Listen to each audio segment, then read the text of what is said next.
Bismillahirrahmanirrahim. Assalamualaikum warahmatullahi wabarakatuh. Bertemu lagi di channel Tryoutku, dan pada video kali ini saya akan membahas lagi latihan soal SKD TIO numerik untuk persiapan tes CPNS tahun 2024. Kita mulai dari soal pertama tentang deret angka atau pola bilangan. Ada 13, 14, 18, 25, 35, dan seterusnya.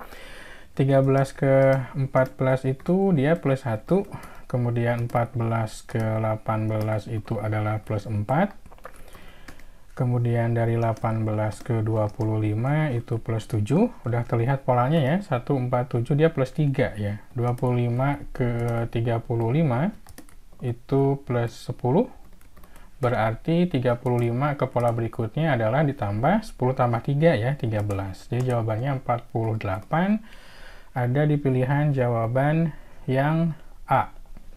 Lanjut ke soal berikutnya, masih pola bilangan. Di sini ada dua pola sebetulnya. Ada 98, kemudian 90, kemudian 82. Ini saya coba kasih warna yang warna merah ya. Jadi perhatikan, dari 98 ke 90 itu dia dikurangi 8. Kemudian dari 90 ke 82 itu dia dikurangi 8 juga. Ya, berarti dari 82 ke bilangan berikutnya dia dikurangi 8. Ya.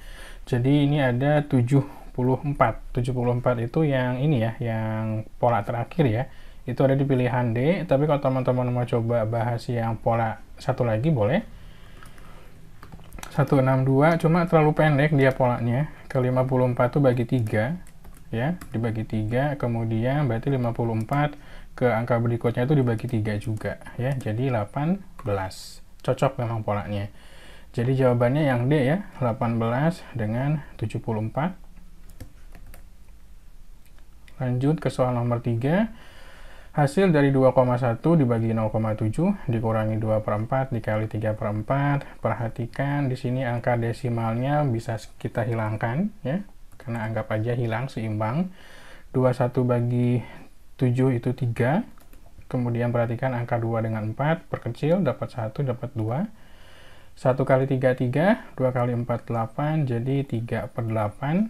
3/8, perhatikan 3 ini kan sama dengan berapa per 8? Kalikan aja, 3 kali 8 kan 24. Jadi bisa saya ubah jadi 24/8. Ini diperoleh hasil 21/8. Hasilnya adalah 2,625 ya. Jadi teman-teman bisa cek yang paling mendekati angka 2 memang. Option lainnya dia lebih jauh lagi angkanya. Jawabannya pilihan yang E.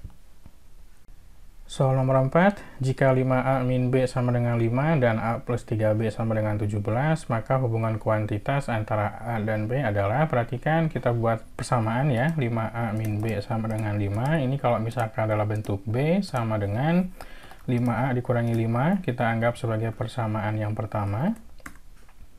Kemudian ada A plus 3B sama dengan 17, ini kita anggap sebagai persamaan yang kedua. Kemudian substitusi persamaan 1 ke persamaan 2 ya. A plus 3B sama dengan 17, ganti B-nya dengan 5A min 5 ya, kita substitusi. A ditambah 3, B-nya ganti dengan 5A negatif 5, itu sama dengan 17. A ditambah 3 kali 5A 15A, 3 kali min 5 min 15 sama dengan 17. Kemudian di sini ada A ditambah 15A, itu jadi 16A. Perhatikan 17 tetap di kanan, min 15 pindah jadi positif. Ini sama dengan 32, berarti A-nya sama dengan 32 dibagi 16, sama dengan 2. Kita bisa mencari B dari persamaan 1, yaitu 5A dikurangi 5. A-nya ganti dengan 2. 5 kali 2, kemudian kurangi 5 sama dengan 10, dikurangi 5 sama dengan 5 ya. Jadi dapat dipastikan A lebih kecil daripada B. Jawabannya pilihan yang A. Lanjut, soal nomor 5. Ali mempunyai 18 kelereng, sedangkan Budi punya 30. Perbandingan kelereng Ali terhadap Budi adalah, ini masih soal yang mudah, teman-teman bisa langsung bandingkan aja. Ada A per B ya. A per B itu Ali terhadap Budi, berarti yang 18 dulu kan. 18 bandingkan dengan 30, ini ada sama dengan harusnya. Ini teman-teman bagi dengan 6 masing-masing supaya dapat angka yang paling kecil ya. Nanti ada saatnya kita mencari angka yang 6 ini di soal tipe tertentu ya. 18 bagi 6 itu 3, kemudian 30 bagi 6 itu 5. 3 banding 5 ada di pilihan jawaban yang D. Nomor 6. Budi mempunyai lebih banyak kelereng dibandingkan dengan Ali. Jika selisih kelereng mereka adalah 7, sedangkan banyak kelereng Budi 42, maka perbandingan kelereng Budi terhadap Ali berapa? Budi lebih banyak, berarti Budi yang dikurangi dengan Ali ya, atau B kurangi A saja lah ya. B dikurangi A sama dengan 7, sedangkan Budi itu punya 42 ya, dikurangi A sama dengan 7. 42 tetap di sebelah kiri, 7-nya pindah, A-nya pindah, jadi positif. 42 kurangi 7, 35, sama dengan A. Jadi kalau ditanyakan perbandingan B terhadap A, berarti Budinya itu kan 42 bandingkan dengan 35 ya. Teman-teman bagi masing-masing dengan angka 7. 42 bagi 7 itu 6, 35 bagi 7 itu 5 ya. Jadi 6 banding 5 ada di pilihan jawaban yang A. Lanjut, nomor 7, perbandingan kelereng Ali dan Budi 4 banding 7. Jika jumlah kelereng mereka 55, maka selisih kelerengnya berapa? Perhatikan perbandingannya, jumlahnya itu kan 4 dengan 7, sama dengan 11. Ini nilai realnya berapa? Yaitu 55. Ini udah ketebak. Dari 11 ke 55 itu dikalikan 5. Ya, kalikan dengan 5. Berarti untuk nyari selisih, ya, 7 dikurangi 4, itu sama dengan 3. Berarti nilai realnya adalah 3 dikalikan 5 juga, yaitu 15. Jawabannya di pilihan yang C. Nomor 8, perbandingan kelereng Ali dan Budi adalah 4 banding 5. Jika masing-masing kelereng mereka diambil sebanyak 6 kelereng, maka perbandingannya jadi 3 banding 4. Berapakah jumlah awal kelereng mereka? Perhatikan, di sini ada perbandingan A dengan B. Ini sebelum diambil ya, sebelum diambil itu perbandingannya 4 banding 5. Kemudian ini kan perbandingan yang bukan nilai realnya kan, makanya kita kalikan dulu, misalkan dengan P per P. Ini suatu angka ya, suatu angka, kemudian kalau dikalikan akan menjadi 4P, ini nilai realnya, ini 5P. Kemudian diambil 6, berarti dikurangi 6 masing-masing. Ketika dikurangi 6, maka perbandingannya jadi 3 banding 4 ya. 3 banding 4 ini bisa dikalikan silang ya, yang 3 kalikan dengan 5P min 6, yang 4 kalikan dengan 4P min 6. 3 kali 5P 15P, 3 dikali min 6 min 18, sama dengan 4 kali 4P itu adalah 16P ya, 4 dikali min 6 itu adalah min 24 gitu ya. Yang 24 boleh pindah ke kiri ya, jadi 24 kurangi 18, sedangkan yang 15 boleh pindah ke sebelah kanan, tergantung posisi penulisannya sebetulnya. 24 kurangi 18 sama dengan 6, 16 kurangi 15 itu jadi 1P ya, 1P nggak usah ditulis. Jadi P-nya sama dengan 6, soal menanyakan jumlah awal kelereng mereka, berarti kita cari 4P-nya berapa, 5P-nya berapa. Ali itu kan 4P. Ya, 4P berarti 4 dikali 6 sama dengan 24, sedangkan punyanya Budi itu adalah 5P. Berarti 5 dikali 6 sama dengan 30. Berarti total atau jumlahnya adalah 24 ditambah 30 sama dengan 54. Jawabannya ada di pilihan yang D. Nomor 9 tentang FPB. Di sini ada FPB dari 24 dan 30. Jika ada pilihan jawaban, silakan cari angka yang paling besar yang bisa ya. Yang 24 itu habis dibagi angka tersebut. Contoh, 24 bagi 10 kan nggak bisa, artinya dia desimal kan, berarti 10 bukan. Ini jawaban yang salah. Kemudian tes lagi yang 8, 24 bagi 8 bisa, tapi 30-nya nggak bisa. Berarti yang D juga bukan. Kemudian turun lagi ke angka 6, 24 bagi 6 itu bisa, 30 bagi 6 juga bisa, berarti jawabannya yang C. Itu untuk cara yang test by option ya. Kalau misalkan kita pakai cara manualnya, 24 itu akan bisa habis dibagi 1, bagi 2, bagi 3, bagi 4, bagi 6, bagi 8, bagi 12, dan bagi 24 kan. Sedangkan angka 30 itu dia akan habis dibagi 1, bagi 2, bagi 3, bagi 5 juga dia bisa, bagi 6, bagi 10, bagi 15, dan bagi 3, dan bagi 30 ya. Nah, di antara angka-angka ini pilih angka yang paling besar tetapi ada di angka 24 dan juga ada di angka 30, yaitu pilihannya angka 6. Ini cara manualnya ya. Cara cepatnya yang tadi, tinggal bandingkan aja mana angka yang bisa habis ya dibagi oleh 24 bagi angka tersebut. Dan 30 juga tentunya harus bisa. Nomor 10, kita coba cek apakah 21 bagi 21 bisa, tapi 35-nya nggak bisa, berarti bukan, jangan pilih ini. 21 bagi 9 apalagi nggak akan bisa ya. 21 bagi 7 itu 3, 35 bagi 7 itu 5 ya, berarti dia jawabannya yang C. Yang angka 5 dengan 3 nggak usah dites lagi karena kita udah dapat angka yang paling besarnya. 3 angka, perhatikan, 20 bagi 8 nggak bisa, jelas yang E salah. Kemudian 20 dibagi 6 juga nggak bisa, jelas dia juga salah. Ya, 20 dibagi 4 bisa, 24 dibagi 4 bisa, 40 bagi 4 bisa, berarti jawabannya yang C. Lanjut, soal nomor 10, di sini ada soal cerita ya. Ada 8 permen coklat, 16 rasa durian, 24 permen rasa susu. Ketiga jenis permen tersebut akan dimasukkan ke plastik dengan jumlah yang sama banyak. Pertanyaannya, berapakah paling banyak ya? Ada kata-kata paling banyak plastik yang diperlukannya. Paling banyak itu berarti maksimalnya, gitu ya. Berarti FPB-nya. Jadi sama aja kayak nanya FPB dari 8, 16, dan 24 ya.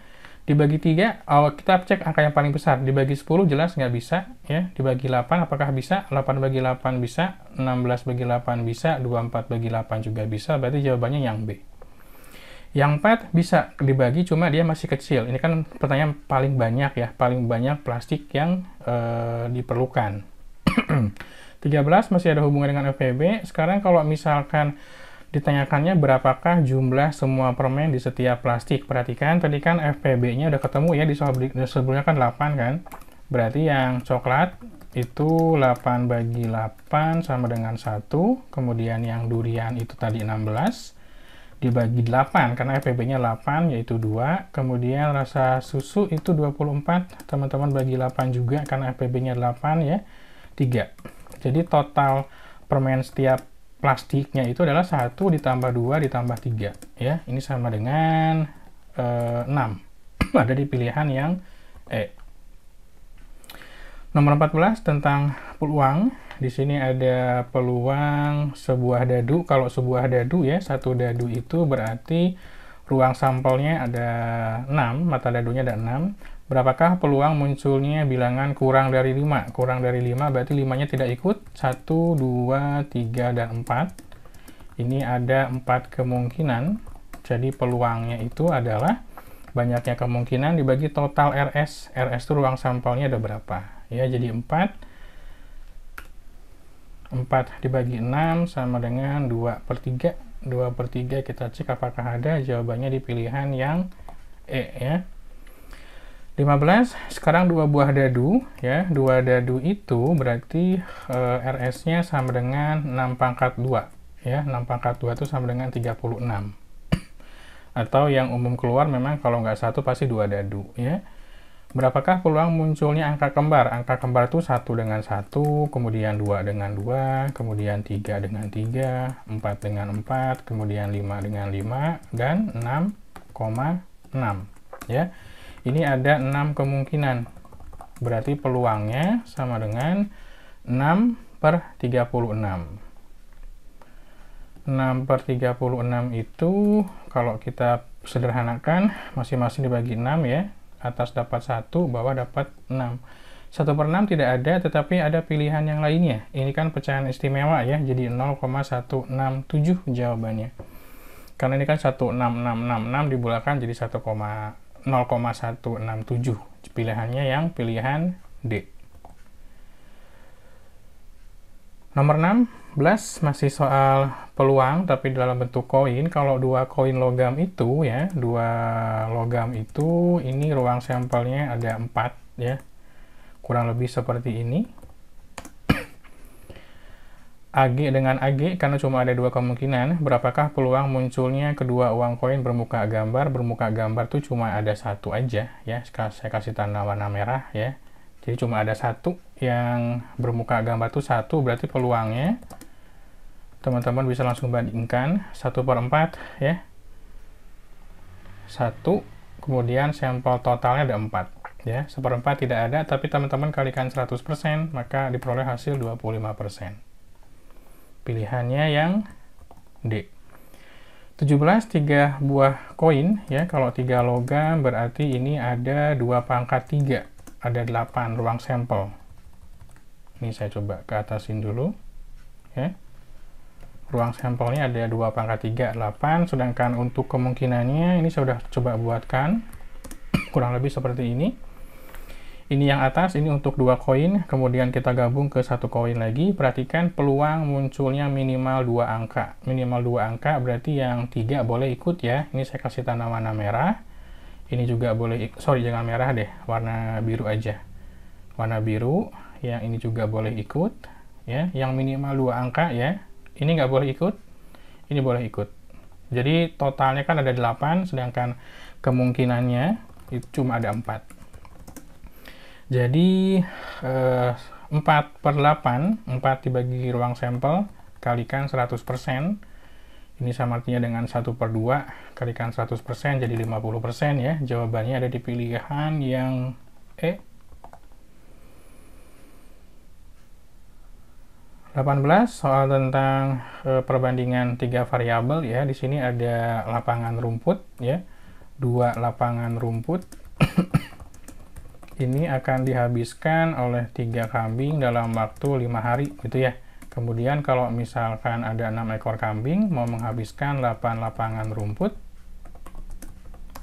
Ada 6 ekor kambing, dia perlu waktu berapa hari ya.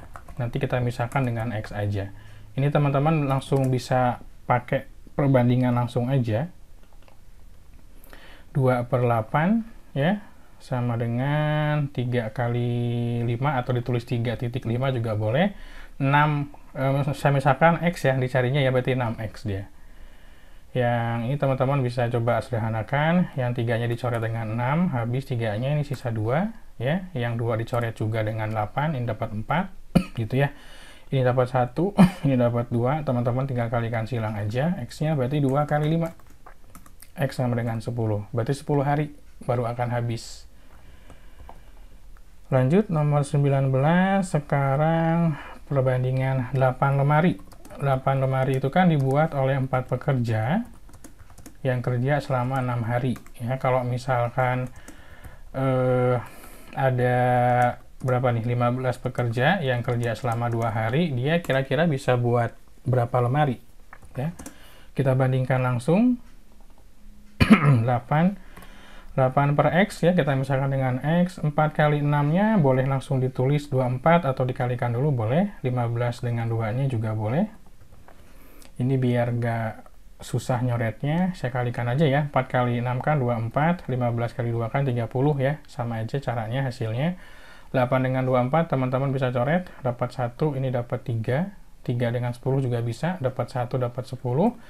Atasnya udah sama, berarti X-nya udah sama dengan 10, atau kali silang juga boleh, sama aja hasilnya. X-nya 10 lemari ada di pilihan jawaban yang E. Lanjut lagi soal nomor 20, ini saya akan coba pakai cara cepat aja. Diminta tambahan pekerja ya ketika udah 12 hari bekerja, kemudian diliburkan selama 6 hari. Rumus tambahan pekerjanya adalah banyak pekerja awal dikali hari liburnya dibagi sisa harinya. Pekerja awal kan ada 10, saya coba tulis 10 orang. Hari liburnya ada 6 hari, kemudian dibagi sisa hari. Sisa hari itu kan dari total 30 hari, udah kerja 12 hari, kemudian diliburkan 6 hari. Ini kan sisanya. Jadi 10 kali 6, 30 dikurangi 12, 18, 18 dikurangi 6, 12. Ya, jadi hasilnya 60 dibandingkan dengan 12, jawabannya 5. Jadi 5, minimal 5 pekerja. Ya, 6 boleh, betul, 6 juga boleh, cuma kan dia menanyakan minimalnya. Oke, 21. Suatu proyek renovasi bisa diprediksi selesai dalam waktu 20 hari. Kalau dikerjakan oleh 9 orang, ini pun ada cara cepatnya. Di hari ke-11 ya, hari ke-11 ada yang izin, berarti Sudah 10 hari kerja, ada 2 orang pekerja yang izin selama 5 hari. Jika pekerjaan tersebut ingin selesai tepat waktu, berapa minimal tambahan pekerja yang diperlukan? Tambahan pekerja sama pekerja yang libur dikali hari liburnya dibagi sisa harinya. Pekerja libur kan ada 2 ya, libur selama 5 hari, sisa harinya perhatikan dari 20 hari, karena pada hari ke-11 ada 2 orang yang izin, berarti ini udah terselesaikan atau udah dikerjakan selama 10 hari ya. Kemudian ada yang izinnya itu 5 hari, berarti dikurangi 5 hari, J2 dikali 5, kemudian 20 kurangi 10, 10 dikurangi 5 itu 5 ya. 2 kali 5 10 dibagi 5 hasilnya 2. Ada di pilihan jawaban yang B. Oke, mudah-mudahan pembahasannya bermanfaat. Buat teman-teman yang suka boleh like, tentunya boleh subscribe juga. Sampai ketemu lagi di video pembahasan berikutnya. Wassalamualaikum warahmatullahi wabarakatuh.